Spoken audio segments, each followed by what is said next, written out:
ఇంటింటికి మంచి చేశాము అన్న చరిత్ర ఉంది. అన్నింటికీ మించి ప్రజల మీద, అక్క చెల్లెమ్మల మీద నమ్మకం ఉంది. ఈరోజు మీ బిడ్డ పాలనతో ప్రతి ఇంట్లోనూ కూడా చిక్కటి చిరునవ్వులు కనిపించే పరిస్థితులు ఉన్నాయి. మన మార్గ రాజకీయంలో ఇంటింటి అభివృద్ధి కూడా కనిపిస్తుంది. మన ఫ్యాన్ గిర్రున తిరిగేందుకు కావాల్సిన కరెంటు ఇతర పార్టీల నుంచి రాదు, ఇతరులతో పెట్టుకున్న పొత్తుల నుంచి రాదు, నేరుగా ప్రజల నుంచి, ప్రజలు ఆశీర్వదిస్తే వస్తుంది. వారి గుండెల్లో ప్రేమ నుంచి వస్తుంది. మన పార్టీకి, మన ఫ్యాన్కు కరెంటు, మన ఫ్యాన్కు కరెంటు మనందరి ప్రభుత్వం ఇంటింటికి చేసిన మంచి నుంచి వస్తుంది. మనం అందించిన నవరత్నాల్లో నుంచి మన ఫ్యాన్కు కరెంటు వస్తుంది. లంచాలు లేని, వివక్ష లేని పాలన ఎవరైనా కూడా 5 సంవత్సరాల కిందట ఇవ్వగలుగుతారా అని చెప్పి ఆశ్చర్యం వెలిబుచ్చిన పరిస్థితుల మధ్య నుంచి ఈరోజు లంచాలు లేని, వివక్ష లేని పాలన మనం అందించిన దాంట్లో నుంచి మన ఫ్యాన్కు కరెంటు వస్తుంది. మన ఫ్యాన్కు కరెంటు మాట తప్పకుండా మేనిఫెస్టోను ఓ బైబిల్ గాను, ఓ ఖురాన్ గాను, ఒక భగవద్గీత గాను ఇంతవరకు ఎప్పుడూ కూడా ఎవరూ కూడా చెయ్యని విధంగా, మేనిఫెస్టో అంటే చెత్తబుట్టలో వేసే డాక్యుమెంట్ కాదు. మేనిఫెస్టో అనంటే ఒక పవిత్ర గ్రంథం అని భావించి 99% హామీలు అమలు చేసిన ఆ నిజాయితీ నుంచి ఈరోజు మన ఫ్యాన్కు కరెంటు వస్తుంది. మరి చంద్రబాబు సైకిల్ పరిస్థితి ఏమిటి అని చెప్పి ఒక్కసారి గమనిస్తే, చంద్రబాబు నాయుడు గారి సైకిల్ పరిస్థితి ఏమిటి అని గమనిస్తే, చంద్రబాబు సైకిల్కు ట్యూబులు లేవు, చంద్రబాబు సైకిల్కు టైర్లు లేవు, చంద్రబాబు సైకిల్కు చక్రాలే లేవు. చంద్రబాబు సైకిల్ తుప్పు పట్టిన పరిస్థితిలో ఈరోజు ఉంది. ఆ తుప్పు పట్టిన సైకిల్ను తొక్కటానికి, ఆ తుప్పు పట్టిన సైకిల్ను తోయటానికి ఇవాళ చంద్రబాబు నాయుడు గారికి వేరే పార్టీలు కావాలి. ఇది చంద్రబాబు నాయుడు గారి జాబ్ రిక్వైర్మెంట్. ఎందుకంటే బాబు పేరు చెబితే గుర్తుకొచ్చే ఒక్క మంచి కూడా ప్రజల నోట్లో నుంచి వినపడదు. చంద్రబాబు పేరు చెబితే గుర్తుకొచ్చే ఒక్క స్కీము కూడా ప్రజల నోట్లో నుంచి వినపడదు, కనిపించదు.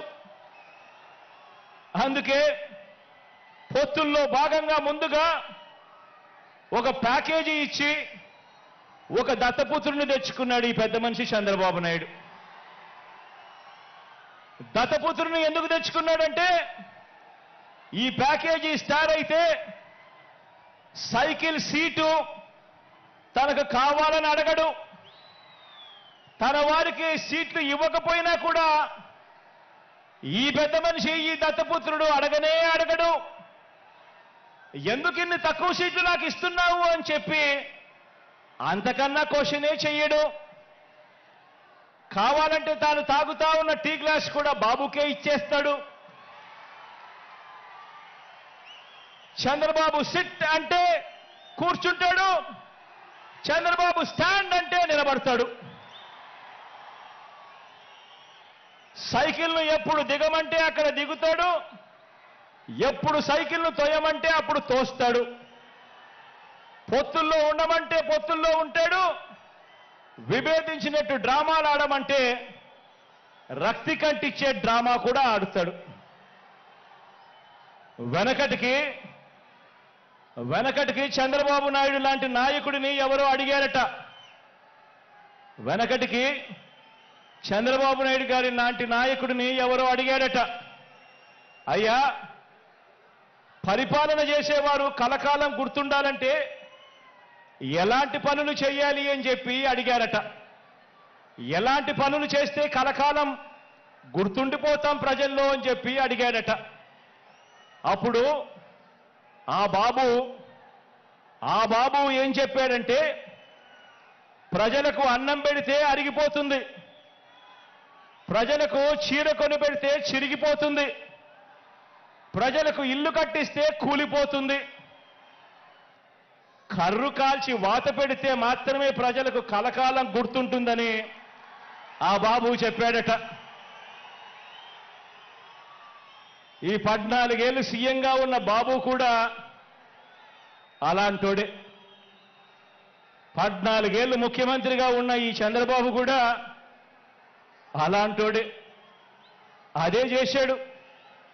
అలాంటి బాబు ఎంతమందితో పొత్తులు పెట్టుకున్నా, ఇలాంటి ఈ చంద్రబాబు ఎంతమందితో కూడా పొత్తులు పెట్టుకున్నా కూడా ఈ చంద్రబాబు నాయుడు గారి పరిస్థితి సున్నా. ఈ సున్నా ఇంటూ ఎన్ని పొత్తుల్లో ఎన్ని పార్టీలున్నా కూడా దాని విలువ ఒక బోడి సున్నానే.